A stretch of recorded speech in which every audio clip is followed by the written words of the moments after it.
Čia yra žmogaus ego, kad aš turiu tokią užimti statusą kažkokį svarbų, aš tokiu rimtai turiu atrodyti, aš turiu, ypač labai pas moteris pastebiu, kad jos turi visada gražios nori būti, nebūti rimtai ir atsimenu, kai pradėjau dirbti mokytoją, mama sako, na tai dabar kostiumėlių turi nusipirkti. Nes kuklumas mes negimstam prigimtinai kuklus, ne? Taip, vaikaigi yra iš karto, jie ką jaučia, jie tą ir daro. Nes stebint tave iš šalies, atrodo, kad tu taip labai lengvai slysti gyvenimu. Bet aš žinau, kad jūs judu su vyru auginat neįgalų vaiką. Man tikrai daug atima jėgų ir energijos buvimas neįgalaus vaiko mama. Nu, yra reikalų. Aš pasakiau savo psichoterapeutai kažkada, kad žiūrėkit, aš niekada nebebūsiu laiminga. Nu, mano vaikas nuostabus, jis yra tokio gražumo. Jisai pats tai yra laimingas vaikas, ar ne? Koks yra džiaugsmas, kai tu gali mesti savo planą ir tiesiog eiti su partneriu be plano. Už erdvę filmavimams dėkojame Sofų salonui Mano Sofa. Arte Laurita – vienetiniai rankų darbo švarkai.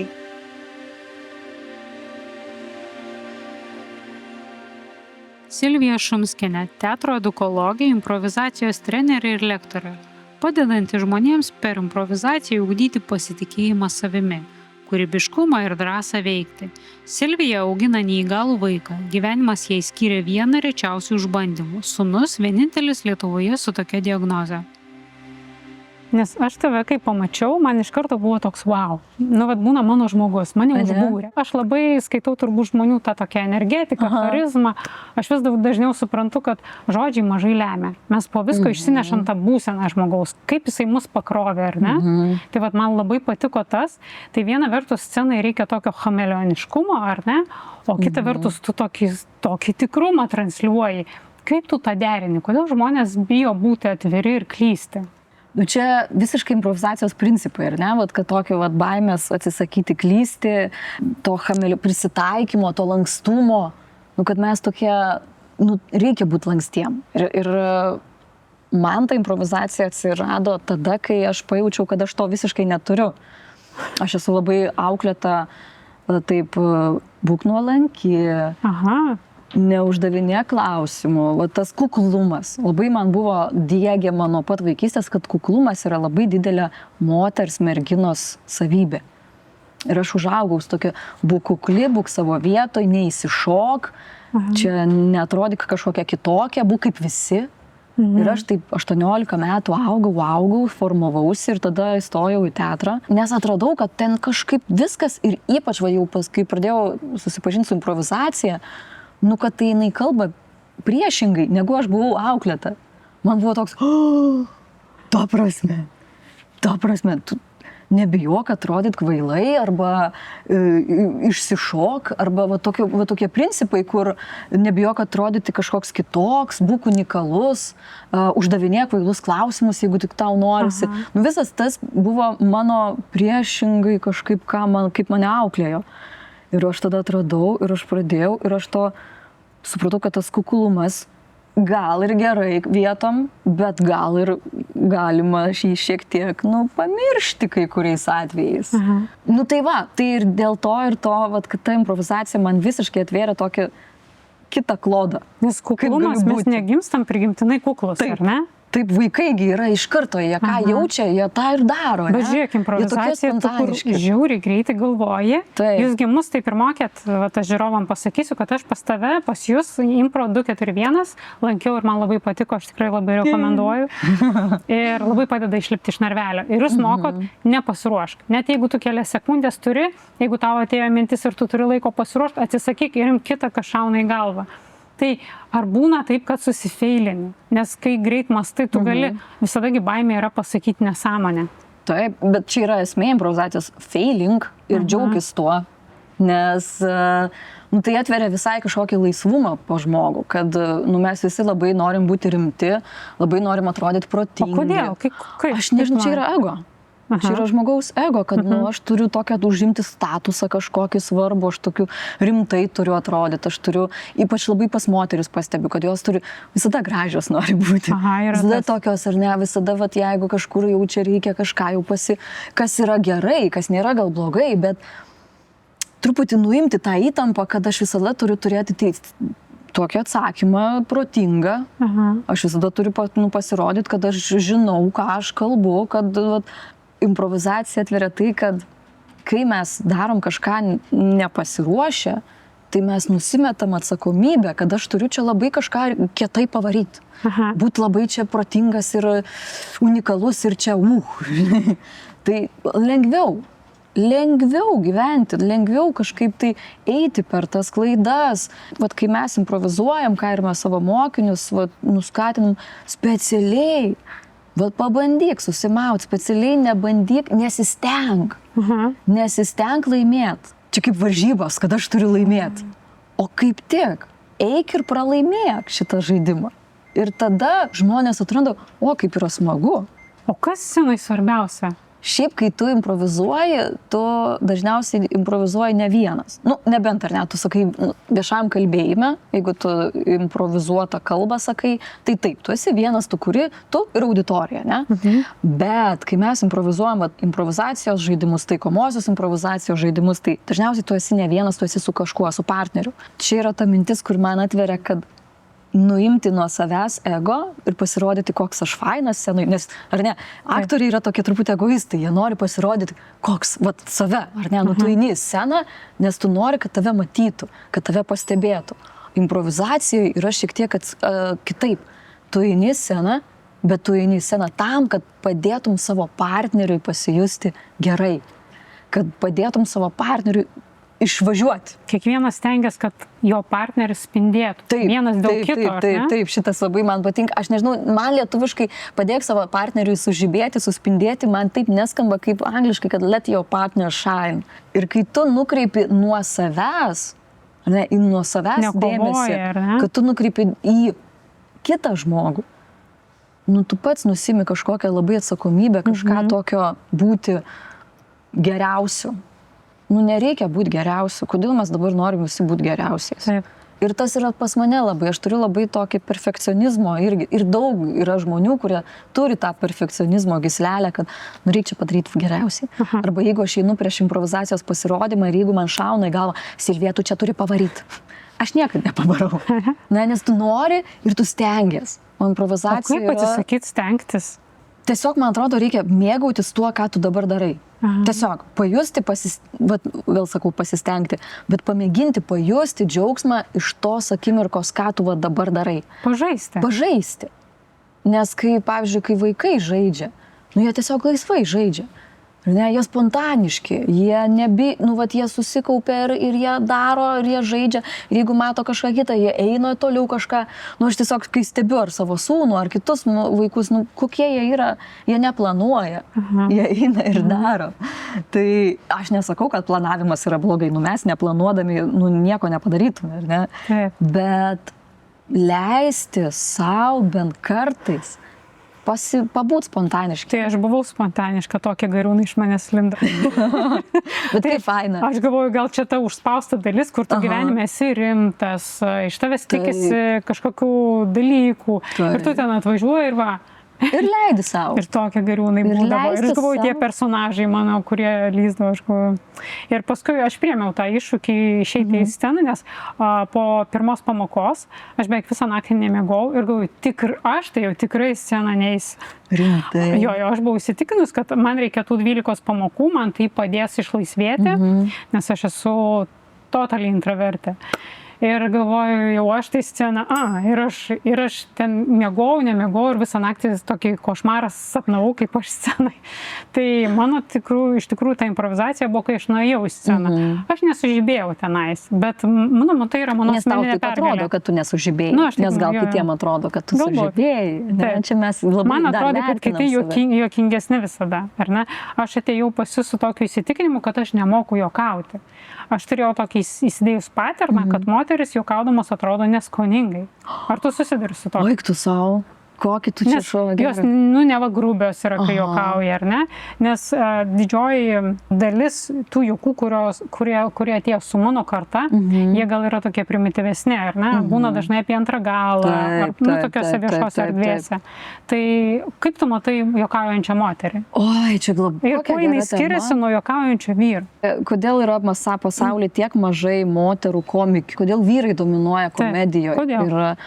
Todėl, kad vyrai yra iš principo, jiems kažkaip turbūt gamta dovanojo tokį lengvumą ir nebijojimą atrodyti kvailai. Vat komikai turi, ne, savo, kad, aš taip darau, o tai va. O moteris, kažkaip turi tokį, jos nori daugiau saugumo, jos ir tokią baimę pasirodyti ne taip, kaip tave tikisi matyti. Kažkokia baimė atrodyti negražiai, baimė nusišnekėti ir tokio, nežinau, atvirumo. Kur skiriasi improvizacija nuo komedijos? Tai, kad mum yra labai svarbu ir mes sakom, nes daugiausiai žmonių atrodo, improvizacija tai čia komedija. Tai čia pažvengti.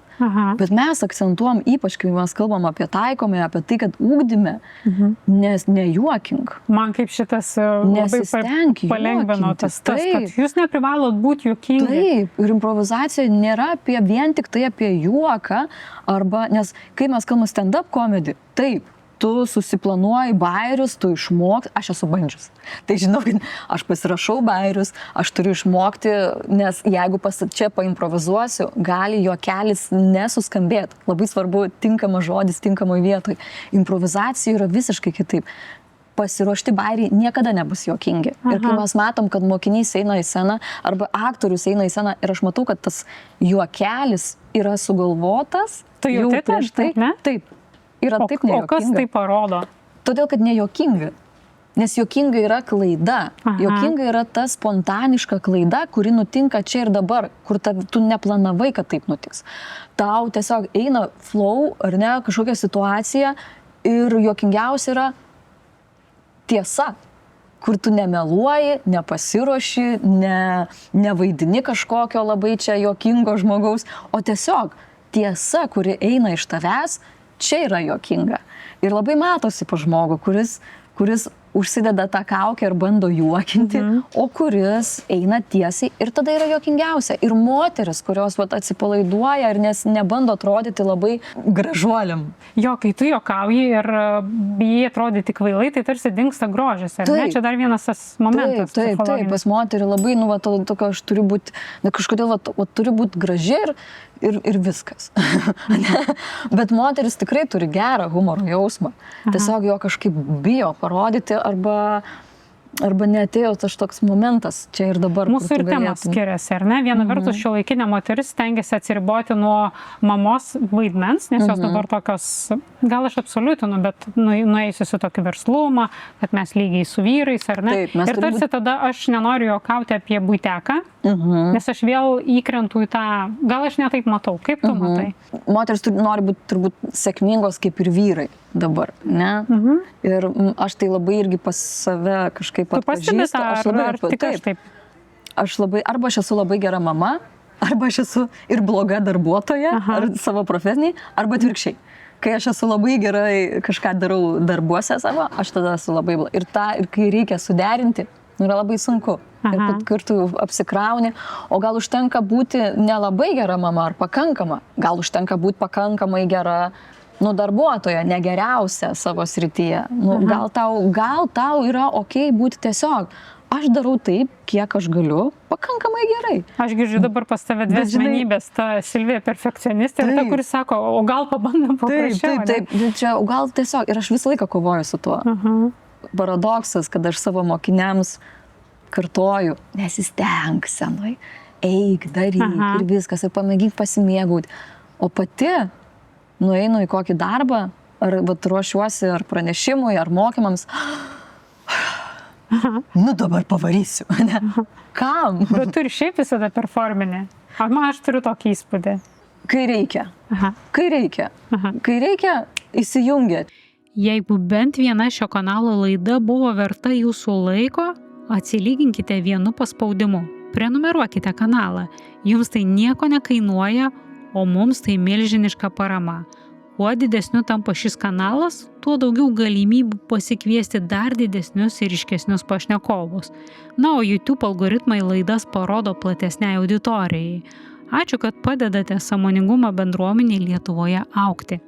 O kokia charizmos sudėdamoji dalis ir kaip tu manai, charizma yra įgimta ar tai yra įgūdis? Oho, Ko reikia charizmai? Nežinau, man atrodo, kad charizma yra meilė savo darbui, tam, ką tu darai, ir energija. Tokie du dalykai. Nu, lyderiam energijos nebuvimo neatleidžia publika, tikrai. Jo, čia visiškai. Ir meilė, tu turi mylėti savo dalyką, kurį tu darai, kurį tu dirbi, kurį tu... Ir viskas, man atrodo, kad tai yra du dalykai svarbiausi. Energija ir meilė savo darbui. Aš kitą pavadinimą turiu, kompetencija ir šiluma, kurią tu paduodi. Tai panašu labai. Panašu labai. Tu negali, aš neįsivaizduoju charizmatiško žmogaus, kuris, žinai, būtų apsnūdęs ar nesusidomėjęs. Tau turi rūpėti, ką tu darai. Gal galim, mes ne nuo pradžių pradėjom. Kas yra Impro 241? Kad žiūrinti žmogus suprastų, ką jūs vedat keturiese. Mes esam 4 edukologų grupė, susikūrusi 10 metais ir užsikrėtusi tuo improvizacijos virusu. Ir pirmiausia, mes pradėjome kaip aktoriai daryti pasirodymus. Mums aišku, kad mus įkvėpė Pagau kampas ir visi šitie legendiniai aktoriai, ir aš pati žiūrėdavau Pagau kampo laidas ir buvo taip nerealu, taip juokinga, taip gyva. Ir kai mes gavom lektorių iš Austrijos, kai pravedė mums savaitės mokymus ir mes užsikabinom. Ir 10 metų jau vedam patys mokymus. Ir kartais suprantu, kad man dalintis ir vesti mokymus kartais net yra įdomiau, smagiau negu būtent scenos. O nepabosta, tarsi vienodas formatas daug metų, ar ne? 12 pamokų ir vis keičia žmonės, jūs neprisirišat prie jų, tai yra labai trumpalaikis ryšys. Taip, bet čia ir yra įdomiausia, nes visada ateina labai skirtingi žmonės, susidaro labai skirtingos grupės, su savo skirtingom atmosferom ir netgi tas pats žaidimas, aš negaliu patikėti, kad taip, yra žaidimai, kuriuos tu žaidėjai jau 16 metų, jie niekada nėra buvę vienodi. Mūsų šūkis yra pirmą ir paskutinį kartą, tai kas čia vyksta. Vyksta tikrai pirmą, bet tikrai ir paskutinį. Ar buvo pas jūs tokių grupių, kur susirinkat ir jūs galvojate, čia nieko nebus? Ne tai, kad nieko nebus, bet yra pavyzdžiui, kokia kieta grupė susirinko, kokie daug žadantys žmonės, kokie brandus, kokie tokie turintis ką ir dalintis ir turintis. Arba yra, ir žinai, kartais gaunasi taip, kad iš pradžių kokia kieta grupė ir ta grupė kažkaip išsibarsto, išsisemia ir finale mes tokį kažkokį pabirusį variantą turim. O tie, kurie atėjo ir toks paprastučiai, ne? Kaip kietai paskui jie finišuoja. Nes mes turim tradiciją, kad po to 12 užsiėmimų reikia išbėgti į aikštelę, reikia išeiti į sceną. Nes tu tada, kai tu improvizuoji prieš savo kolegas, kurie yra, aišku, nepažįstami pradžioje, bet vis tiek tu susibendrauji, susibondini per tos 3 mėnesius. Ir jau toksai nebėra tokio azarto, nes tu jau išbėgi, jau žinai. Bet kai tu išeini prie žiūrovus, kurie tave mato pirmą kartą, ir kai pirmą kartą tu gauni iš jų grįžtamąjį ryšį, nes labai svarbu yra improvizacijų žiūrovų grįžtamasis ryšys, šiaip žiūrovai yra labai svarbu, jie gerai, scenaristai, įkvėpėjai, jie turi dalintis. Tuo labiau jie prisideda pas jūs. Taip, jie prisideda scenarijų kurti. Visiškai, jie duoda pasiūlymus, kas aš dabar būsiu, kiek man metų, ar aš esu išsiskyrusi, kur aš dabar esu, ar aš esu metro stotelėje, ar aš esu miške. Tai ir kai žmogus gauna pirmąjį tą tokį nusijuokimą į žiūrovą, tą tokį grįžtamą į ryšį, yra malonumas visiškai. Ir mes negalime iš to atimti žmonių ir padaryti tik 12 užsiėmimų ir viskas. Ir atsisveikinu. Bet tai yra tokia laimė patirti, ką reiškia. Ir aš dažnai sakau su mokiniams, kad jūs tai padarysit, gal daugiau gyvenime nebeturėsit progų. Taip. Nes mes neruošiam aktorių, kurie paskui eitų. Ir tai yra tiesiog, mes ruošiam žmonių kažkokius atrasti kažką naujo savyje, savo gyvenimuose, savo, nežinau, savo bendravime. Save kitaip pamatyti. Taip, save kitaip pamatyti. Nes tikrai labai kitaip pamatai save. Ir tas paskutinis išėjimas, tai nereiškia, kad dabar mes būsim aktoriais. Ne, pabandyti, pajusti tą tokį santykį ryšį su žiūrovu, kuris tave mato pirmą kartą, vyras, kuris tave mato pirmą kartą improvizuojant, sūnus, ateina giminės, ateina, yra toks giminės balius vyksta. Man labai patiko, kad jūs nekviečia tobulų žmonių, nes mano grupėje aš susidariau įspūdį, kad vienas iš žmonių buvo autistiškų bruožų. Ir tarsi toks žmogus lik ir ne visada įvažiuoja į taisyklės, bet jeigu kiti jį labai šiltai priima, tai tie juokai labai faini būna. Jie parodo visuomenės skirtingumą. Tai o kokių situacijų labai keistų arba juokingų, labiausiai įsiminusių jūs turėjot? Apie kiekviena grupė turi savo kažkokį kitokį žmogų. Nuo to, kad jis turi šiek tiek autistiškų bruožų, kažkokio spektro, kažkokį tokį turi, iki žmogaus, kuris ateina ir su savo labai, pavyzdžiui, nori dėmesio. Ir labai visada ar komentuoja, ką tu pasakai, bet labai atkreipia į save dėmesį. Tas erzina ar ne? Iš pradžių gal, bet tu supranti, kad tas žmogus irgi eina savo kelią ir mokosi. Ir, žinai, jeigu jau tai trukdo procesui, tai mes pasikalbam. Bet jeigu tai netrukdo procesui, aš kažkaip taip noriu bendrą visumą grupės valdyti, matyti. Ir man, jeigu žmogus kažką vienas, kažkaip, jeigu tu netrukdai kitiems, okei. Bet man yra toks džiaugsmas, kad žmonės, tuos kitokius žmonės, kažkaip toleruoja, kažkaip priima. Ir mes taip ugdomės, kad ir čia gali ateiti kitas žmogus ir su juo išeiti į aikštelę, nes pavyzdžiui, paskui, kaip įpusėja kursas, tu matai, kad žmonės, jeigu išeina tas kitoks žmogus į sceną, su juo niekas mažiau nori eiti. Taip, ir jisai išeina, laukia, iki visi kiti sėdi. Ir aš turiu, jeigu tu matai, kad tas žmogus, sakykime, išėjo, su kuriuo tu sėdi ir galvoji, ne, jau su šituo tai nenorėčiau improvizuoti.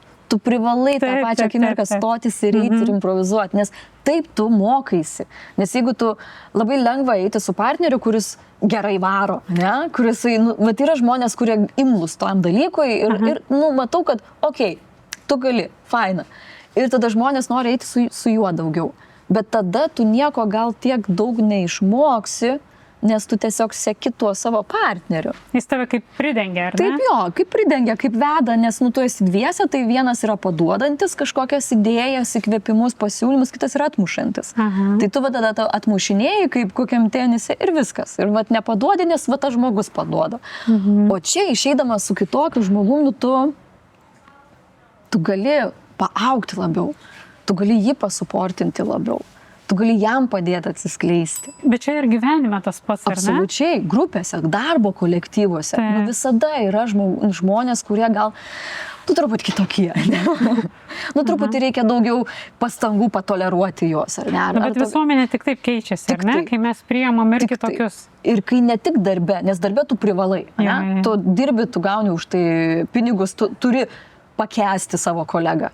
Čia ateini ir čia irgi tu, bet čia tu daugiau mokaisi. Sukurti ryšį su tokiu kitokiu žmogum.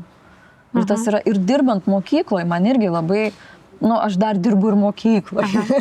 Tai dar ir kaip teatro mokytoja, kai ateina mokiniai pas mane, tai irgi visokių ateina. Ir aš matau, kad vieni yra kažkokie, turi tokių savo savybių, kur yra sudėtingiau kontaktą sukurti, ryšį, komunikuoti sunkiau žmonėms. Ir aš matau, kaip tas teatras vis tiek, tiem jauniem žmonėm padeda. Ir kaip jie pražįsta. Ir kaip jeigu žmogus, sakykime, mokinys, niekur gerai nevaro. Nei matematika sekasi, nei lietuvių, nei kalba.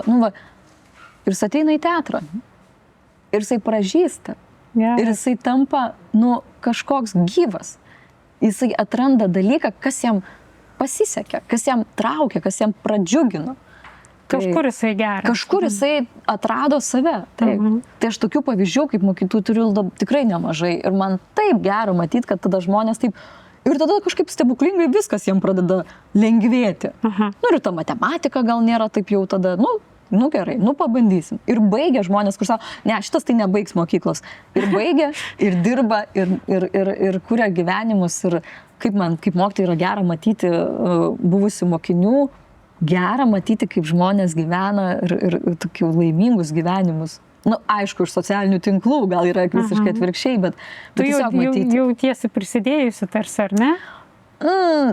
Ambicingai čia skamba, ar ne? Gal ne, bet mes keičiam vieni kitus. Bet kažkokią mini kruopelytę, mini. Aš ką girdžiu, tu labai moki už kitą džiaugtis.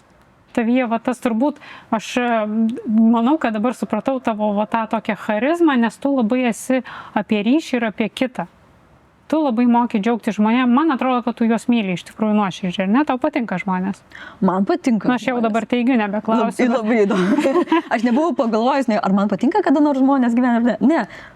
Turbūt, nes aš dirbu su žmonėmis. Kada mes mėgstam tą kitą žmogų, kai mes su juo gerai jaučiamės. Taip. Bet jeigu jis mus nepriima, mes nesijausim niekada gerai. Taip, ir tada gal to ir to nebus to tokio, kad... Bet, man labai patinka, kai žmonėm, jie kažkaip išlaisvėja, atranda save, kad jiem toj scenoje tampa gera. Man toks yra džiaugsmas ir tokia laimė, kai ar mokymuose, ar mokykloje, ar kažko tu matai, kad tavo mažytis prisidėjimas išlaisvino žmogų. Nu labai, mane šitas jūsų būrelis taip... Aš labai daug pasiėmiau. Improvizacijos fundamentali taisyklė, nuo kurio mes negalim pradėti improvizuoti, nesusipažinę su tuo taip ir, kad mes, kai mes nesam vieni scenoje, mes turim kolegą ir mes nenuneigiam jo. Ir jeigu man kolega siūlo, einam ledų, aš nesakau, nenoriu, nes dažniausiai toks yra pirmas skepticizmas. Taip. Ir mes iš pradžių pirmas... Tavo idėja tarsi geresnė, ne? Taip, mano idėja yra geresnė, ką tu čia pasiūlai nesąmonę. Ir tai yra toksai, tai irgi ego. Tai irgi yra mūsų ego, kad aš geriau žinau. O improvizacijos taisyklė taip ir mus moko sutikti su tuo gerai ir pridėti kažką nuo savęs.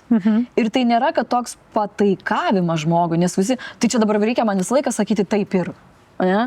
Yra šitas filmas su Jimu Carreyu Yes Man, ir ten, kad jisai visą laiką turi sutikti, jis kažkaip nenueina ten labai gerai jam. Tu turi vis tiek nugalvoti savo galvą ir tas taip ir nėra pataikavimas, o tai yra priėmimas kito žmogaus realybės. Aš sutinku su tavo realybė, su tuo, kaip dabar viskas vyksta, kas čia yra, ir aš dedu savo indėlį įkurti, ką mes einam toliau. Į istorijos kūrimą, į situaciją, į kažkokį tada veiksmą.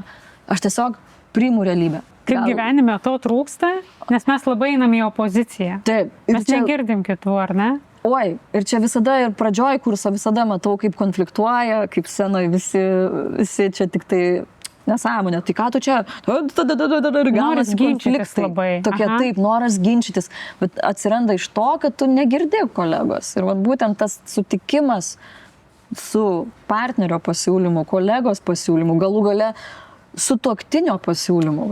Aš tave girdžiu, taip, ta frazė klišė tokia yra, ne, aš tave girdžiu, bet taip, ir mes pabandykim spręsti kažką kartu.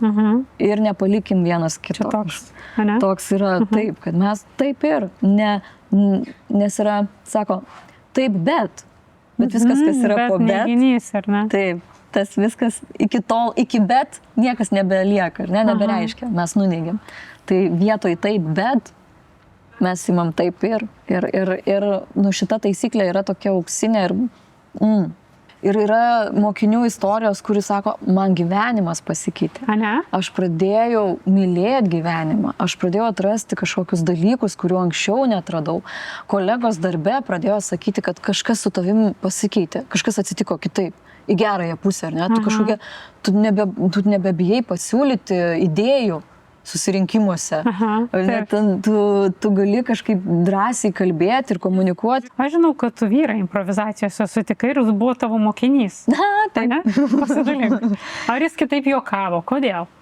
Šiaip jisai gerai improvizavo. Ir jisai buvo vienu metu ir mūsų trupės narys, nes kažkaip buvom trise ir mums reikėjo žmonių ir mes pasiėmėm 2 savo geriausius mokinius, kurio tuo metu kažkaip baigė kursą. Tai Dominikas buvo iš mūsų pirmojo jau prieš 10 metų surinkto kurso. O buvo, tai dabar atleidai? Jis pats pasirinko išeiti ir jis sako, aš pagrindinį tikslą pasiekiau, aš radau žmoną. Improvizacijoje aš radau žmoną. Nu, aš tikrai, kai ir dirbu ir man yra faina, bet į nieką kitą nesikoncentruoju, šiaip kaip tu labai padaryti savo darbą. Ir tada jau buvo jo iniciatyva pakviesti savo mokytoją į kiną. Galvoju, gerai, pažiūrėsim kiną, bet ir tada kažkaip tai labai, labai iš tikrųjų, šiaip, kaip bebūtų keista, kad ir kitas kolega Benas irgi surado improvizacijoje savo antrą pusę. Kažkaip tai įvyksta tie ryšiai ir gilesni. Ten labai apie pasitikėjimą yra, tu labai daug savo apsinuogini, nes tikrų būti yra jautriausia, pažeidžiamiausia. Absoliučiai. Kur tu iš tavęs gali ir pasijuokti, ir pakritikuoti, jeigu tu taip visiškai save. Bet ir vėl mes grįžtam, kad improvizacijoje nebijok to tokio apsinuoginimo ir tos tiesos, savo tiesos. Nes jinai tada yra ta žaviausia ir ta labiausiai traukianti kitą žmogų eiti santykį su tavim, kai tu taip nebijai, neužsidarai, o kaip tik. Tai ką dabar vedat ir kokias paslaugas siūlot? Darom privačius mokymus, darom nuolatinius mokymus, dabar aišku vasara ir yra truputėlį atostogos, rudenį mes vėl renkam naujas pradedančiųjų grupės, pažengusių grupės. O kodėl organizacijai verta jūs pasikviesti? Mes esam 4 lektoriai, kas yra labai retai, kada būna, kad 4 skirtingi, su skirtingom patirtim kalbam apie tą patį dalyką. Iš skirtingų kampų padedam pažiūrėti. Mes visi esam profesionalūs edukologai ir mums labai svarbu, kad žmogus jaustųsi gerai, jaustųsi patogiai ir kad galėtų atsiverti per tos mokymus, kad mes tiesiog tam esam buvę ruošti. Ir dabar naudojam kaip edukologai būtent tą improvizacijos įrankį komandoms, pasitikėjimui, komunikacijai, bendradarbiavimui, viso to minkštųjų gebėjimų ugdymui. Nes jeigu įmonės gali paruošti profesionalus, savo srities meistrus, bet būtent tų minkštųjų gebėjimų, ko reikia dirbant su žmonėmis, nebūtinai pavyks žmogui suduoti, ar ne? Ar, sakykime, universitetą, ar kas, mes galim paruošti specialistą, bet kaip dirbti, kaip komunikuoti, klausyti vienas kito, empatiškai įsijausti. Tai būtent teatrinė improvizacija, taikomoji improvizacija padeda sukurti tuos įrankius žmonėm. Tai manau, kad tai yra labai labai gera ugdymo priemonė visapusiškam žmogaus tobulėjimui. Tai atvykę į įmonę, parodo taisyklės ir kviečiat pažaisti ir šitaip susijungti arčiau, ar ne? Pasimatuoti laisvumą. Taip, yra, kad įmonės nori ilgesnių kažkokių mokymų, yra, kur tik supažindinti.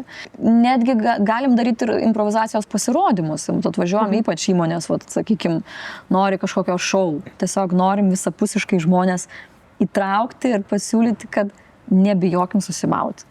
Leiskim savo suklysti nes darbe, sakykime, ypač kaip žmonės, kaip aš prieš kolegas čia atrodysiu, ne? Kaip aš čia dabar prieš tą kolegą Antaną, čia dabar kaip čia. Ir kaip būna smagu, kad jie atsiveria ir kaip kažkaip kitom akim pradeda į tą savo kolegą Antaną žiūrėti, kad kažkoks atradimas įvyksta. Be visų tų improvizacijos taisyklių, improvizacijos patarimų ir visko. Have fun. Turi būti smagu. Aš visada kartu, ar jūs būtumėt scenoje, ar jūs būtumėt darbe, tai kai jūs jums turi būti gera. Aš iš jūsų grįždavau vakarais su skaudančiu nuo juoko žandikauliu ir aš sakydavau, kad aš taip kvailai atrodžiau, kad jau nieko nebebijau. Dabar, tu pusę vakaro užvertas galvą, nes tu ištisai juokiesi. Buvo labai smagu ir ateina tas momentas, kur tu nebegalvoji, kaip tu atrodai. Taip, ir tada įvyksta ta tikroji improvizacija. Pirmiausia, mes duodam tokių fizinių apšilimų. Kai jau tu pavargsti fiziškai, jau tada jau nebeįdomu, kaip čia tu atrodai, kaip čia ką, ir tada atsiranda tas tokia tikroji kūryba. Nėra pozų. Taip, nėra pozų, nėra kažkokio kažkokio tokio išsistatymo ar kažko, tu pavargsti fiziškai. Ir vienas mokinys sakė, aš po pirmo užsiėmimo, kai man lektorius pravedė tokį aktyvų fizinį užsiėmimą, jisai rūkė. Sakė, aš nustojau rūkyti. Nes aš taip pradėjau dusti ir supratau, kad aš nieko čia nepadarysiu. Nes čia atrodo, mes vadinam treniruotę, tai nėra repeticija, nieko čia mes nerepetuojam.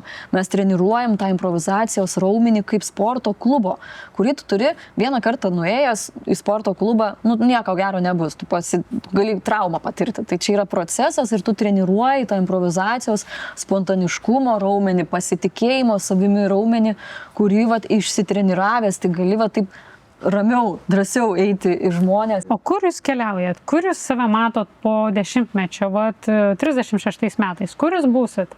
Oho, žinok, mes neplanuojam. Aš negaliu kalbėti už savo likusius 3 kolegas.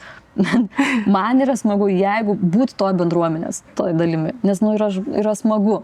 Ir mums faina ir gera turėti bendraminčių ir matyti, kad tavo veikla, tuo, kuo tu degi tiek metų, veikia, kad tai nėra kažkoks kažkas tokio, kad tu nepritempta, ar ne? Nepritempta, nepardavinėjai kažkokio tokio, tu pats netiki, ar ne? Kai būna, kad tu pardavinėjai kažką, bet pats nelabai tiki tuo, ką tu pardavinėjai.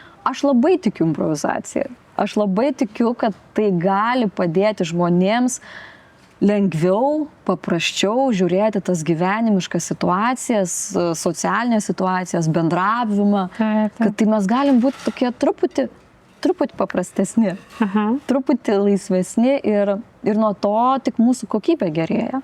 Tai aš tuom labai tikiu. Kaip tave pačią pakeitė improvizacija? Kokia tu esi? Kaip tu save įvardintum? Labai nebebijau pasirodyti tokia, kokia esu. Ar nežinanti kažkokio teisingo, rimto atsakymo, nežinanti, nemokanti kažko, nesuprantanti. Nežinau, nebebijau žmonių, nebebijau su jais bendrauti.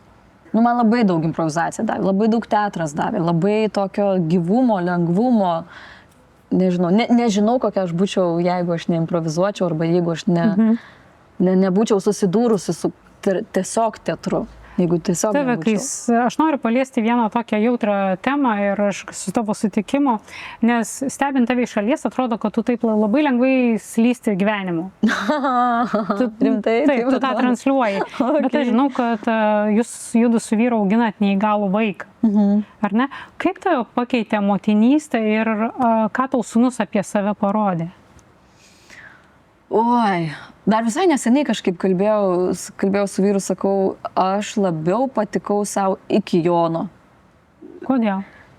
Vien dėl to, kad aš turėjau daugiau energijos. Man tikrai daug atima jėgų ir energijos buvimas neįgalaus vaiko mama. Yra reikalų, aš negalvojau ir aišku, labai daug atėmė laiko suvokti tai, ir pereiti per tas visas gedėjimo stadijas. Nes aš, kiek kalbėjau paskui kažkaip su kitom mamom, kurios augina neįgalius vaikus, jom kažkaip gal paprasčiau buvo. Man labai reikėjo daug psichoterapijos, daug to išgedėjimo, išliūdėjimo, kad kodėl būtent man. Tas natūralūs klausimai, kurie kyla žmonėms susilaukus, netikėtai susilaukus, nes atrodo gimė sveikas vaikas ir tik po kažkiek tai laiko tu pamatai, kad kažkas negerai su juo. Kažkaip man atrodo, kad nors pirmas ir nelabai žinai, ką reiškia, kas yra, bet iš gydytojų, iš visko, aš po to jau supranti, kad kažkas nėra gerai. Tai buvo, kodėl man taip viskas gyvenime sekėsi. Aš puikų vyrą turiu, namus, šeimą, aš esu sveika, mylimą darbą turiu, draugus mylimus ir vaikas su negalia. Kas tai yra, koks čia ženklas, ką aš negerai gyvenime padariau. Aš pradėjau kaltinti save čia, gal aš keistai žmonės su negalia iki tol žiūrėdavau, gal nepriimdavau, gal aš kažką esu įžeidus, įskaudinus, nulabai tokių savęs ėdimo klausimų, aš labai išgyvenau sunkų etapą. Ir su vaistais, su terapijom, su viskuom. Bet dabar, aš turiu nuostabų vaiką, taip jis yra absoliučiai kitoks. bet man yra į nieką nekeiščiau. Galbūt tu gali labai trumpai sakinį žodint, kas tai yra, kad negalia tai nėra tas paprastas koks autizmas, ar ne? Tai yra, ir kaip tu pasikeitei? mes juokiamės su vyru. Vyras rašo tėvo dienoraštį. Jis tenai, jo yra terapija. Kurį galima skaityti? Substekė. Tiesiog įsivesti substekė tėvo dienoraštis ir jisai nuo pat, nežinau, kokie 3 gal metai jau rašo ir dalinasi kaip tėtis. Kaip Čia jo terapija. Čia jo terapija yra rašymas. Aš rašyti nemoku. Tada aš tiesiog kalbuosi su žmonėm, kalbuosi su savim ir va toks yra mano terapija, yra išsikalbėti. Tai Jonas gimė su kažkokio, aš jau dabar nebepamenu, geno mutacija. Tai yra gavas toks, mes spontaniškai tiesiog Dievas, nežinau, gamta nusprendė, kad gims toks vaikas. Vieno kažkokio geno, kažkokia mutacija. Tai jisai, mes juokiamės, kad yra super autistas, nes jis tikrai turi daug to autizmo bruožų, bet dar seka ir epilepsija, ir hiperaktyvumas, ir daug tokių visokių pridėtinių, kas sukuria tą visą sunkią negalę į tokį, kad tu turi tikrai daug įdėti pastangų kasdienybei, prižiūrint. Jisai nevalgo, jisai yra labai nesavarankiškas, labai imlus dėmesiui, laikui ir energijai, ir ypač kažkaip į mane labai, nes tėtis yra tas, su kuriuo gali bent pačilinti 2 minutės. Nes šiaip Jonas pasėdėti ramiai niekada nepasėdi. Bet su tėčiu kartais taip nuostabi sofa taip ir įkrenta pasėdėti. O mama jam yra, ar tai ir mano asmenybės dalis, ar veiksmas. Su mama reikia veikti, eiti, lipti, kristi, žaisti, lakstyti. Ir aš jam asocijuojuosi su veikla. Ir tada jisai mane tempia. Ir aš, tiesiog turiu eiti ir eiti. Ir to tokio pasėdėjimo, įsivaizduoju, kaip mama pasėdi, čia vaikas pažaidžia kur nors, žinai, tokia idilė. Tai aš to niekada neturiu. Tas amžinas veikimas. Ir tada reikia ir energijos, ar ne, kad tu grįžti po darbo, kur tu energingai kažką darei, tu grįžti po darbo, tu toliau energiją savo vaikui duodi. Ir čia tada yra toksai, kiek aš galiu būti dar gera mama, pakankama, ar ne, nes visos norim būti geros mamos, ar ne? Visos norim, atrodo, būti... Čia mūsų spąstai. Čia yra mūsų spąstai, norėjimas būti super mama, viską padaryti. Tai iš šito aš dar augu, mokausi, nebūti ta super mama. Truputėlį, jeigu reikia man laiko, aš kažkaip gal ir užsidarysiu tą kitą kambarį ir pabūsiu. Tai to labai mokiausi irgi psichoterapijos pagalba. Ir dar labai daug ko reikia mokytis. O kaip pati pasikeitei? Nes tu nenusigręžiai nuo žmonių, nejauti jiem kažkokio tokio, kad čia jums sekasi, man čia sunku. Tu spinduliuoji labai iš savęs tą gerą vaibą. Kartais tai yra tiesiog toksai, nesakau, kad kaukė, bet toks veikimo principas. Ne? Aš nesakau, kad aš nepavydžiu žmonėms, mamoms, tėvams, kurie turi vaikus. Aš visada jam pavydžiu. Aš turiu, iš mano artimiausių draugų tarpo nėra nei vieni, kurie turėtų vaiką su negale. Ir man tas buvo toksai vienišumas. Visi dalinasi, kaip čia tie vaikai auga, kaip viskas, nes yra draugių, kurios mūsų bendraamžius turi. Ir aš matau, kad tie vaikai jau kitais metais eis į mokyklą, o mano Jonas eis į mokyklą, bet nieko nebus. Arba man bus etapas, kai tų draugių vaikai baigs mokyklą, bus studentai, o mano Jonas tiesiog bus mano Jonas. Kur dabar galveliai gal yra 2 metai ir neaišku, ar jo tas raidos amžius psichologinis pasieks kažkokį didesnį amžių, ar jisai vis laik bus 2 metų todleriukas, kaip mes juokimės. Ir to pavydo aš visada jausiu. Labai gražu, kai tu taip atvirai deklaruoji, nes tai labai žmogiška, ar ne? Labai, aš visada. Ir aš atsiribojau nuo žmonių, nuo artimiausių draugų. Buvo, kad nebenorėdavau bendrauti, nes skaudina pasidalinimai, netgi skaudindavo medijoje, ne, tėvai dalinasi, arba būdavo vienas momentas, atsimenu, kad, kiek tas vaikas gali čia mama, ar ne, klausti. Buvo kodėlčiukai tada, būna etapas vaikams. Ir čia draugė, man atrodo, aš nebegaliu, aš išgirsiu dar vieną kartą mamą, aš išprotėsiu. Ir man toks, aš viską gyvenime atiduočiau, dabar viską galėčiau atiduoti, kad bent vieną kartą gyvenime išgirčiau žodį mama iš savo vaiko. Nes jisai nekalba ir yra, nežinau, kiek šansų, ar jis kada nors pasakys tą žodį. Ir man toks buvo, ką? Ir tada, ir ta mama kažkaip, oi, nu, gerai. Bet kol tu nesi to žmogaus Taip, rolėje, tu kailyje, tu, žinai, tu gyveni savo gyvenimą ir nesusimastai, kad kai kam tai būtų didžiausia dovana. Taip. Ir ne, o kai kam tai vargina ir tai ir natūralu ir kiek tas vaikas gali čia klausinėti visko. O šeimai gavus tokį, labai rimtą išbandymą, kas jums padeda išlikti atsisukus vienas į kitą? Nes jūs su vyru kartu, ar ne? Jūs kartu tame visame rūpesį, auginime. Taip, ir aš labai džiaugiuosi, nes daug yra atvejų, kai tie tėvukai išeina, palieka mamas, nebepakelia. Aš tuo atveju prisiklausius esu nemažai, kad vyrai, aš nežinau, kodėl tėvai kodėl jiems taip yra sudėtingiau, bet aš džiaugiuosi, kad man kol kas taip, ir tikiuosi visada tai bus, kad mes būsim komanda, nes tas vaikas yra ne tik mano, jis yra ir tėčio, absoliučiai vienodai. Ir kad mes, dabar turim tokį Joną, ir mes esam komanda, mes esam partneriai, ir mes kartu turim šitą visą pakelt. Ne po vieną, o kartu. Ir tas visas toks yra, jeigu vienam matau, kad yra labai blogai, perimu aš daugiau Jono priežiūros ir vyrui leidžiu pabūt. Nes ir vyrui buvo sunku, ir vyras irgi ėjo savo psichoterapijos ir vaistų etapą. Žodžiu, tai mes neslepiam, kad mums labai daug pagalbos reikėjo iš specialistų. Jeigu vyras mato, kad man jau einu į bedugnę, jisai perima. Ir mes taip, žinai, taip pasikeisdami bandom. Nes kas kitas? Aišku, tu gali prašyti pagalbos žmonių, bet galų gale dienos pabaigoje tu lieki dviese su tuo vaiku. Čia viso gyvenimo jūsų istorija, jums reikia išmokti gyventi, ar ne? Čia tu lieki, tu neturėsi pagalbos, tu turėsi valandą pagalbą, 2.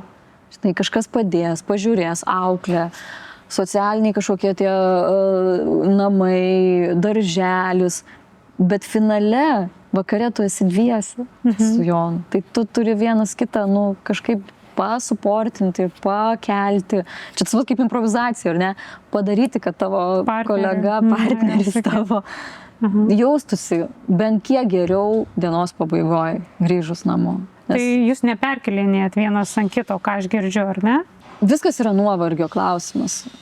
Būna, nes nėra idealių santykių ir kažkaip nėra, kad čia, oi mes dabar, jeigu būna neišmiegotų naktų, tu labai tada, aš čia nemiegojau, tai tu gali paimti. Ar kažkoks toks tikrai dirgina. Viskas yra nuovargio klausimas. Ir jeigu tu esi žmogus pailsėjęs, tu visiškai kitaip funkcionuoji. Ir buvo etapas, kad Jonas visiškai nemiegojo. Tiesiog prarėkdavo naktim.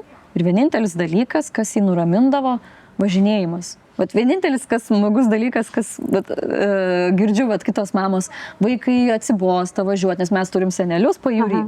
Tai 3 valandos kelio, vaikams zyzia, kaip čia užimti juos kelioniai. Man niekaip nereikia užimti. Jonas atsisėda į kėdutę ir jis važiuoja. Ir jam yra faina. Ir jeigu jisai verkiantį mes kūdikystėj, tiesiog važinėdavo vyras po visą Vilnių, dar būdavo, atsimenu, Covido laikai, nes tai yra vaikas dar Covido metu gimęs, kas iš vis buvo ta motinystės pradžia tokia, kad viskas uždaryta, tu neturi bendrystės, tu negali išeiti, tu negali išvažiuoti netgi į kitą miestą, tai Dominikas sukdavo ratus aplink Vilnių, negalėdamas išvažiuoti į rajoną. Tokius atsimenu kaip juodžiausią etapą tos pirmuosius metus, Covidas, neįgalus vaikas, ligoninės, uždaryta, tik vienas tėvas, su kaukėm. Aš atsimenu kaip košmarą. Kaip gerai, kad dabar bent jau yra šiek tiek laisviau. Tai tikrai buvo sunku. Aš labai norėjau iš tavęs išgirsti tą istoriją ne todėl, kad pamaitinti savo žiūrovų smalsumą, bet labai man buvo svarbu parodyti, kad žmogus turintis tikrai didelių iššūkių gyvenime, jis gali eiti žmonės, jisai gali kurti. Jis nėra apribotas, nes mes kartais labai ir su mažesniais rūpesčiais užsidarome. Nes depresija yra tas dalykas, kai sako, negaliu net išsivalyti dantų ar susišukuoti plaukų. Absoliučiai. Tai man tavo pavyzdys yra toks, aš žuojant pasakysiu, kad man tu esi ta tokia Ice Age voverė. Gerąją prasme, tokia hiperaktyvi, bet tai labai uždega. Bet tai yra irgi, sakau, kad tai nėra nutikę, nes labai daug yra pereita tos psichoterapijos, kas padėjo, kad aš pasakiau savo psichoterapeutai kažkada, kad žiūrėkit, aš niekada nebebūsiu laiminga. Aš kai sužinojau, kad sūnus, viskas, baigės mano laimė. Viskas, va čia dedu tašką. Tokį nuosprendį savo parašėjai, ne? Tokį, jo. Nes vaikas, brangiausias dalykas, ne, ir gimė su sunkia negalia. Ir man buvo, čia yra pabaiga. Va čia daugiau aš niekada nebebūsiu laiminga. Ir man psichoterapija padėjo atrasti, kad o kas dar be Silvijos mamos, dar yra Silvija. Aha.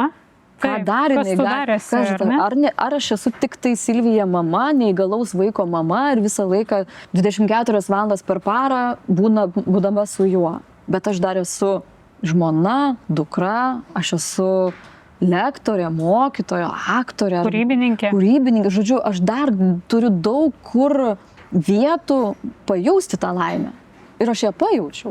Ir aš jaučiu tą laimę dirbdama ir jausdama laimę kitur, aš grįžtu namo laiminga ir aš pradėjau jausti, kad aš ir kaip mama galiu grįžti tą laimę. Mano vaikas nuostabus, jis yra tokio gražumo. Jisai pats tai yra laimingas vaikas, ar ne? Ir aš, kai matau, kad jis yra žiauriai laimingas vaikas, jisai juokiasi, jisai atviras, jisai nori bendrauti, ir kaip aš galiu liūdėti, matydama, juk mama yra svarbiausia, kad jų vaikai būtų laimingi. Ne? Tai yra taip svarbu matyti laimingus savo vaikus ir tada man yra laimė. Tai kai aš matau, kodėl aš turiu būti nelaiminga, jeigu aš matau, kad mano vaikas gal absoliučiai kitoks.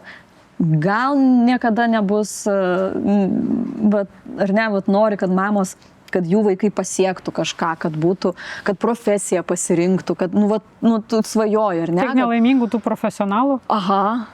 O kaip yra faina matyti, kad tiesiog, jis bus Jonas, jis bus toks Jonas, bet jis yra laimingas. Labai gražu, labai fainas kampas. Tai svarbiausia bet visada kerteliai širdies, aš vis tiek pavydėsiu žmonėm ir labai svajoju, kada nors pajusti, ką reiškia auginti sveiką vaiką. Aš labai linkiu jūsų porai to. Ką reiškia, kai vaikas pats atsisėda, o nereikia metus laiko mokyti per visus kineziterapeutus eiti, kad jis atsisėstų, kad jisai pradėtų vaikščioti. Jis pats pradės vaikščioti. Man tai yra neįtikėtina. Bet tiesiog to suvokimo, ką reiškia auginti sveiką vaiką. Ko mes nesam patyrę, nes mūsų tai pirmasis ir kol kas vienintelis, tai niekada nežinai, kaip pasisuks gyvenimas ir ar mes turėsim galimybę tą sveiką vaiką auginti. Bet smalsumo vis dar yra. Ką reiškia, kai viskas vaikui yra, jisai tiesiog auga. Ir greitai auga. Aš jums labai linkiu tokios patirties ir turiu mums blitz klausimų. Kokia yra keisčiausia vieta, kurioje tave atpažino gerbėjai arba mokiniai? Aš ėjau pas gydytoją ir darytis krūtinės echoskopijos. Tai įsivaizduoji? Ir nuostabus jaunas gydytojas. Taip reikia, ar ne, moterims prasišviesti tas krūtis, kartą tiesiog aš rūpinuosi savim, nes yra kuo turiu pasirūpinti, tai pirmiausia savim. Ir ta konsultacija vyksta, viskas profesionaliai, gydytojas viską ir jau pabaigiam ir jisai paskui jau sako, kadangi oficiali konsultacija baigėsi, tai man labai patinka jūsų žinios. Ir aš, faina, ačiū. Tai čia buvo ta tokia netikėčiausia vieta, kur, smagu. Aišku yra, kad ir ar kažkur tenais vėl netikėtose vietose kažkas, bet kažkaip keista arba paprašo nuotraukos, nes aš nesijaučiu nei žvaigždė, nei ką aš 6 metus tokia vedu mažytę žinių laidą Laisvės TV ir aš taip, tai yra toks, aš iš kur mane žino ir pasirodo žiūri žmonės ir netgi nori nusifotografuoti. O tu gatvėje jauti, kad tave atpažįsta? Ne. Bent jau aš neieškau žvilgsnių, žinai, kurie, jau čia mane, bet tai yra taip netikėta, kad žmonės atpažįsta, man yra toks, kad aš nieko nedarau, aš nieko nepadariau tokio, kad mane atpažintų. Būna, kad paprašo nuotraukos, kur jūs dėsit ją su nepažįstamu žmogumi? Tai yra faina, tai irgi paglosto tą mūsų ego, nu, vis tiek, ar ne, nu, man faina, bet absoliučiai to nesureikšminu ir man toksai Aš labai stengiuosi prie to neprisirišti, nes jeigu 2 mėnesius manęs nebus ekrane, tai manęs ir neprisimins. Ir jeigu aš prisirišiu prie kažkokio vaidmens ar socialinės kaukės, tai aš tada kentėsiu arba susitapatinsiu. Absoliučiai. Ir aš tada būsiu vertinga savo tiek, kiek tas sveria mano tas vaidmuo. Tai aš labai šito irgi labai paprastai žiūriu. O kokie tavo yra žodžiai parazitai, kai tu jaudinėsi? Nes aš turiu savo gal kaip jų atsikratyti. Aš labai stengiuosi ir atsikratyti ar ne, mane trumpina. Aš negaliu girdėti, kai žmonės kas antram sakinį savo kažkokio ieško patvirtinimo. Ar ne? Aha, čia taip, čia patvirtinimas. Čia toks ieško patvirtinimas. Ir aš netgi nebegaliu klausyti radio interviu, kai kalbina kažkokius ekspertus. Ir tą lygą turi, ar ne, profesinė jau? Aš Kirčiavimas yra, kai aukščiausius postus užimantis žmonės, politikai, kai elementariausių žodžių, kurie nesukirčiuoja. Man tai vėl aš išmokau iš Arūno Valinsko, kuris labai preciziškai kirčiavimą taisydavo ir mano, ir išmokau. Jis mane išmokė, kad po bendraties mes, kad nesakom su bendratim. Ir tie... Pasakyk žiūrovam pavyzdį, kad jie nesuktų galvos. Kad eiti turėtume. Kad eiti, mes turime kažką, kad eičiau, mes nedadame bendraties arba moteris, nes kaip pasako moteris, mane nupurto, nes yra moteris, klausimai, yra klausimai ir kai aš girdžiu, sakau, politikus, kurie kalba taip netaisyklingai mane. Ir tas ar ne, o dievai, aš perjungiu net kitą, aš atsimenu, klausiau tikrai įdomaus interviu ir buvo kažkokia moteris ekspertė, kuri gerą informaciją davė klausytojom, bet jos tas kas antras sakinys, kuris užsibaigia ar ne, išjungia mane. Žinai, kas yra ištrigerina. Kai žmogus sako ar ne, jo balso tonas pakilęs. Ir kai pakilęs mūsų tonas, tai yra klausimas. Tarsi aš nežinau, aš esu linkos lova, tai tu nežinai, kas tu esi. Mes va taip tada, tai mažina pasitikėjimą. Taip, gal tai yra iš nepasitikėjimo, ne? Turiu omeny ir publikos pasitikėjimą tuo žmogumi. Jeigu galėtum vienai dienai pasikeisti kūnais su bet kuo pasaulyje ir kas tai būtų. Ir dar išsirink vieną supergalę. Niekada nebuvau susimąsčius šito klausimo. Mes neseniai buvom su vyru pirmą kartą gyvenime Londone. Ir aišku, kad ėjom pamojuoti karaliui, kurio nebuvo aišku, bet prie Buckinghamo rūmų. Ir tada paklausiau savo vyro, ar tu norėtum būti gimęs karališkoje šeimoje? Nes tada tave visi žino, bet tu nieko nepadarai, kad tave žino. Tu tiesiog taip tau susiklosti aplinkybės, kad tu gimei ir viskas. Ir tu jau esi garsus. Ir kad tu neturi to privatumo ir tada būdu nusprendėm, kad nenorėtume. Bet bent vieną dieną pabūt karalienė, gal norėčiau. Būtų faina, ne? Gal būtų faina. Bet kas tai yra? Kokios tai yra pareigos, kokie tai yra darbai ir koks tas yra bendravimas tarp tų žmonių, kurie turi tą aukščiausią hierarchiją, užima vietą. Bet taip visiškai, sakau, spontaniškai niekada nebuvau susimąsčiusi ir niekada to nešovė galvą, bet būtent iš to, kaip yra sudėtinga ir kaip nenorėčiau būti itin atpažįstama. Absoliučiai. Ir kaip yra gera. Gyvenimo dalį. Taip. Kaip yra gera nueiti ir apsipirkti, kai tavęs niekas nepažįsta. Supergalia. Būsiu neoriginali, nes to ir nesiekiu, bet aš norėčiau mokėti atsidurti labai greitai atsidurti, kur noriu, teleportuotis. Čia mano yra. Tavo? Nuo vaikystės aš visada žiūrėdavau ir galvodavau, kaip faina būtų taip staiga persikelti tašką. Taip, ir čia yra iš tokio mano irgi nuovargio, lėkimo, kartais, kai reikia būti greitai kažkur, viskas, aš esu namie, aš esu darbe. Kiek mes sutaupytume laiko? O tu žiūrėjai tą filmą Klik? Ne. Pažiūrėk. Jo? Pažiūrėk. Pažiūrėk. Klik, okei. Nes tai yra tiesiog laiko sutaupimas. Aš tiesiog... Tu turi pažiūrėti šitą filmą. Gerai, labai. Taip, gerai. Dalykas, kurį tu perki, nors žinai, kad tau jo visiškai nereikia. Dar vieni marškinėliai. Maikutė ar... Taip, galiu jų prisipirkti. Arba dar vieni džinsai. Aš tiesiog labai neturiu stiliaus pojūčio. Aš taip save identifikuoju, kad man patogiausia yra džinsai ir Tu marškinėliai. kaip tik labai išskirtinį stilių turi. Tu mėgsti dabar tai nematyti, bet tu mėgsti žalę su rūžava pamaišyti. Ryškiai. Jo. Nu, aš mama sako, tu Silvija niekad neužaugai.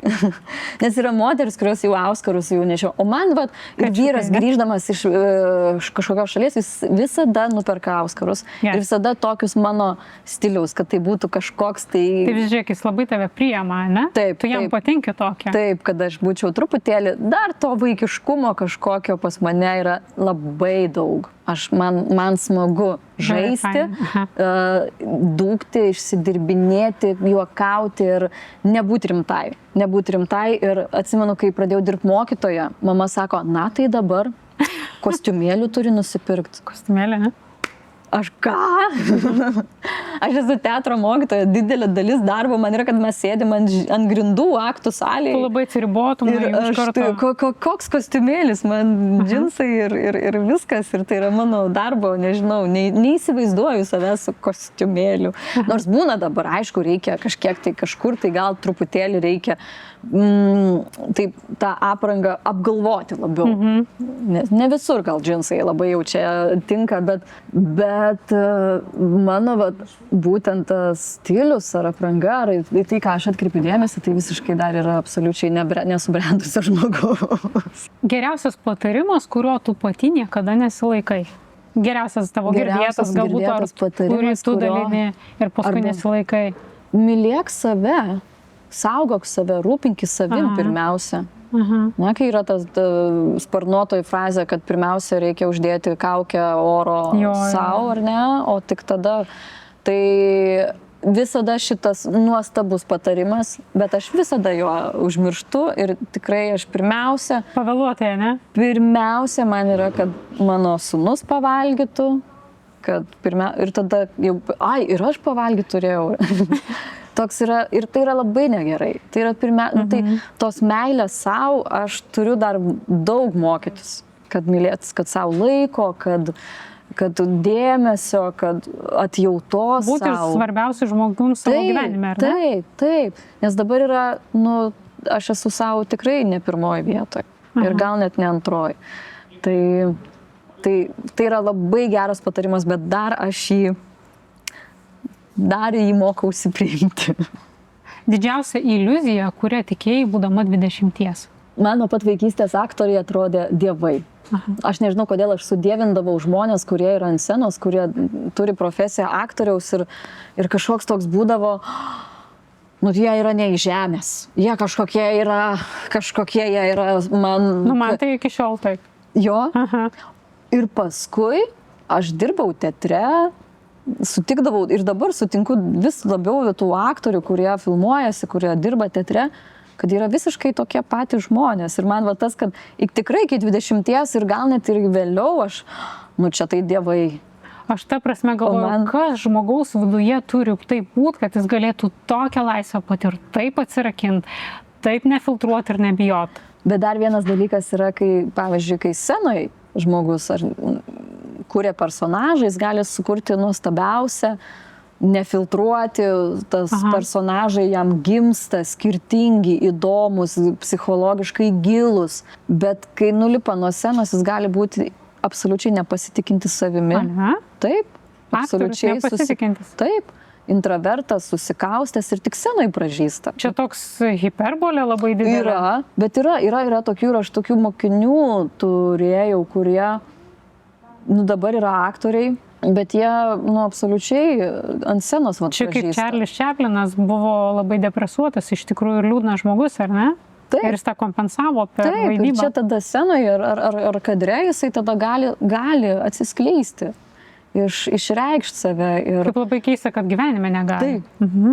Tai dėl to man tai yra, ir labai užstrigo turbūt, kad ir su Giedrium Savicku klausiau interviu, nu, jis daug yra minėjęs savo interviu, kad tie aktoriai, nu, tai yra tas pats kaip vairuotojas, kaip chirurgas, kaip mokytojas, kaip policininkas.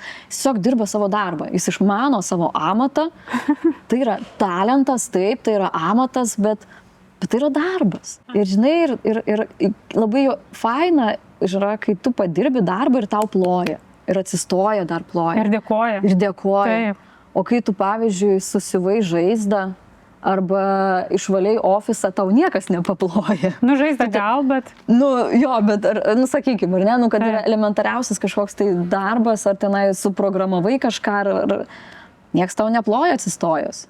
O aktoriai tokie, ar ne, tai yra profesija, bet jie turi tokio paploja. Nu, tai yra pagarba, padėka žiūrovo už duotą potyrį tuo metu. Bet tai yra tiesiog profesija. Ir va tokio nesusireikšminam. Tiesiog profesija. Kokia yra savybė, kurią matai kituose, bet nemėgsti savyje? Nemėgstu, kai tampu labai sarkastiška bendrauja. Nu, va tokia, gal net ne sarkastiška, o ciniška. Ciniška? Taip, nes to ciniškumo mes, nu, turim. Kiekvienas turbūt. Ir gal netgi su amžium tas ciniškumas didėja ir aš matau, kaip vat, ar kolegos, ar aplinkiniai žmonės, su kuriais tenka susidurti, to ciniškumo vat matau, turi ir aš pas savį atpažįstu, kad kartais, tai va šito labai nemėgstu. Bet čia manau, kad tai yra amžiaus dalykas. Manau, mane nuginkluoja tavo nuoširdumas. Kas tave gyvenime šiuo metu labiausiai džiugina? Kai išmiegu. Tai paprastai, ar ne? Labai paprasti, tokie atrodo, kur nepastebėtum to, bet kad gyveni ir kas, kai galiu išmiegoti visą naktį, neprabusdama. Labai žmogų keičia, ar ne? Absoliučiai.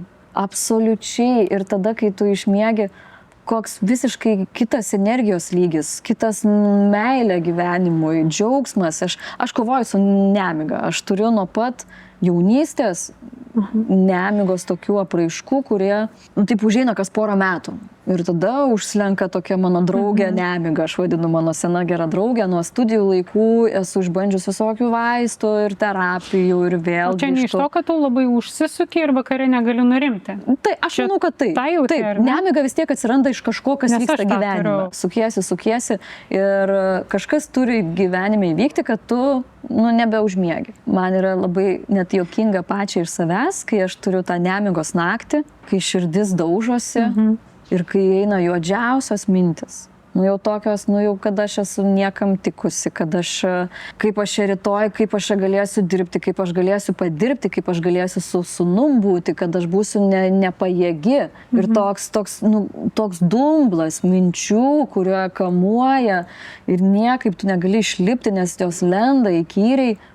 Ir tada ryte, dažniausiai paryčiais užmiegu ir tada ryte prabandu, nu kažkaip atbūsiu šiandien. Nu kažkaip. Ir kaip sako, tamsiausias paros metas yra prieš išauštant. Taip. Ir tada kažkaip tai, nu aš labai suprantu, kai žmonės sako, kad nemiego, aš labai empatiškai, labai suprantu, pajaučiu, nes per tą einu, per savo gyvenimą. Taip. Ir paskutinis, užduok man, prašau, klausimą savo. Kadangi vis tiek tu lankai improvizacijos mokymus pas mus ir vis tiek mačiau tave improvizuojant, tai gal koks nors vienas dalykas, kur aš dažnai ir mėgstu mokinių paklausti, vienas dalykas, kokioj konkrečioj situacijoje gyvenimo tau improvizacija padėjo? Ar yra kažkokia gali vardinti konkrečią situaciją, kur tau iki tos improvizacijos, susipažinimo su improvizacija, aš gal nebūčiau įveikus šitos užduoties, o dabar kažkaip... Aš žinok, neatsimenu tokio tikslios situacijos ir aha momento, bet man iš karto, po pirmo karto aš važiavau susinervinus labai namo, galvoju nesąmonė. Ta prasme, aš jau sumokėjau visus 12 pamokų, nes aš Eglei, man atrodo, jūsų rašiau, kad, sakau, aš kadangi labai užimta, sakau, man iškart sąskaitą už visas pamokas, nes kitaip nelankysiu. Taip. Ir kažkaip aš savo labai nepatikau. Ir aš galvoju, aš tai visi ten laukiu, kitos man galvoju, aš tai tikrai nelaukiu. Supranti, nes ten buvo komandiškumo užduotis, o aš labai įpratus, aš kaip vienetas veikiu. Ten, kai reikia vesti, aš pasiemu ir vedu žmogų. Ir aš tada pamačiau tokį, nes gyvenime, aš duodu pašnekovui labai erdvės savo vaikam, bet kai tu veiki greitai ir nefiltruoji, kaip tu atrodai, veiki spontaniškai ir mano toks kontrolierius įsijungia. Ko aš labai vengiu, aš labai kaip tik stengiuosi atsipalaiduoti, aš savo žiauriai nepatikau. Bet po antro ir trečio susitikimo aš pradėjau labai laukti. Ir man toks džiaugsmas, 3 valandas be telefono, netikrinsiu mailų, žinai. Ir aš labai atsipalaidavau. Man atrodo, aš ten visiems reklamą padariau ir visiems, ką aš pažįstu, papasakau, kaip faina, būtinai turi ateiti. Ir man atrodo, ir nemažai yra atėjo į pasirodymą. Fantastika. Aš labai skleidžiau, aš pasakau savo visus feilus. Taip. Nes man improvizacija buvo apie feilus, apie tą netobulumą, kurį tau savo gali leisti. Aš labai vengiu tokios žinių vedėjos, taisyklingos. Aš niekada neslipiu savo jautrių ten tų tokių momentų, ar ne? Mane kartais netaip ir nuskaito ir sako, aš neįsiu pas tave interviu. Nes, toks tarsi aš esu kraštutinė visuomenė. Aš nekalbinu niekada apie politiką, aštrias temas, aš netempiu skandalų, bet yra tam tikrų žmonių ir aš sakau visada, kad bet jie eina ir į Maksimą. Tai ar jūs nevažiuojate apsipirkti Maksimą, nes mano laida yra platforma, kurioje gali pasakyti kiekvienas. Tai nereiškia, kad aš tapatinuosi su tuo žmogum, bet aš noriu, kad mes visi pasvarstytume, priimtume. Tai improvizacija man irgi labai apie tai yra. Mes ir esam visokie. Ne tik ten teisinga lyn, aš būnu pikta, neišsimiegojus, aš kartais primetu savo nuomonę arba nesutinku. Tas taip ir mane labai daug mokė improvizacijai. Ten buvo situacija, kai mes turėjom vaidinti su viena mergina ir galvoju, sugalvojau, aš būsiu dabar ta teisuolė, kur ateisiu ir sakysiu, tu čia mano vyro meilužė. Ir jinai suimprovizavo taip, kad pas ją ir tą vyrą vienodi žiedai ir nebuvo aš meilužės. Pas mus tokia scenoje situacija buvo. Ir aš turiu sakyti tą taip ir. Tai vadinasi, dingsta mano planas, aš noriu sakyti bet sakiau ir buvo labai juokinga, labai faina situacija. Tai aš nežinau, ar atsakiau klausimą, man yra Taip, ir labai tas, būtent, kad mes einam į sceną su savo planu.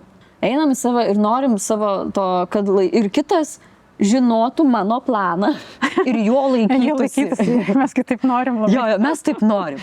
Visų pirma, jis nežino, ką tu galvoji čia suplanavęs, visų antra, o gal neikim su planu. Arba būna, kad mes pasakom istoriją ir toks yra, darykim taip, kaip aš noriu. Traukia kaldrą į savo pusę, ar ne? Kad tu vos ne tu pasakyk tą žodį, kurio man reikia dabar. Tai koks yra džiaugsmas, kai tu gali mesti savo planą ir tiesiog eiti su partneriu be plano. Taip. Tuo keliu. Ir nustebintiem vienas kito, būti kažkokiam atradimu, atrasti kažko, ko niekada net žmonės pradeda kalbėti žodžius, sakyti, kurių sako, kada aš paskutinį kartą sakiau tą žodį. Taip, kad aš taip galiu, kad aš kažką, nes tai yra kažkoks toks mūsų tas laidininkas, turbūt kažko aukščiau, tas flow srautas, kuris ir koks yra džiaugsmas, kad tu gali sau leisti nukrypti nuo to savo plano. Labai faina. Aš labai linkiu pas jūs apsilankyti, patirti tai, ką mes šiandien kalbėjom. Nes aš nuoširdžiai jūs labai rekomenduoju, kad jūs visus 4 matytų, taip, mylėtų ir ateitų. Ačiū tau. O tau asmeniškai linkiu meilę savo. Tokio, pasižiūrėti tą filmą. Gerai. Ir meilę savo. Gerai, aš labai einu tuo keliu ir tikiuosi, kad kada nors tai įvyks ir pas mane ta meilė savo pirmiausia. Ačiū tau labai. Man dažnai sako, kad mano sofa atrodo kaip klestinti kompanija, kad mums labai gerai sekasi, kad tikrai pas mus vyksta labai daug visokių renginių, ateina daug žmonių ir tikrai kūrėme mes tą sėkmės įvaizdį. Renginių nuo kultūrinių iki edukacinių, muzikinių ir pramoginių. Mano sofos erdvėje mes netgi esame atsivežę fortepijoną į mūsų erdvę ir nekartą vyko koncertai žmonėms. Ir tai yra labai neįprastas formatas, nes ant sofų susėdus klausytis fortepijono muzikos yra kažkas unikalaus. Ir toks baldų pasirinkimo būdas yra tikrai nematytas Lietuvoje, kad būtent per renginį gali įsipatoginti ant sofos ir ją išsirinkti tarsi nejučiamis. Kartais žmogus net nepagalvoja, kad jam reikia naujos sofos, kol ant jos neatsisėda. Linkiu kiekvienam žmogui sulaukti kiekvienos dienos pabaigoje tos minutės, kai jis gali grįžęs namo atsipalaiduoti ant savo pačios minkščiausios ir patogiausios sofos.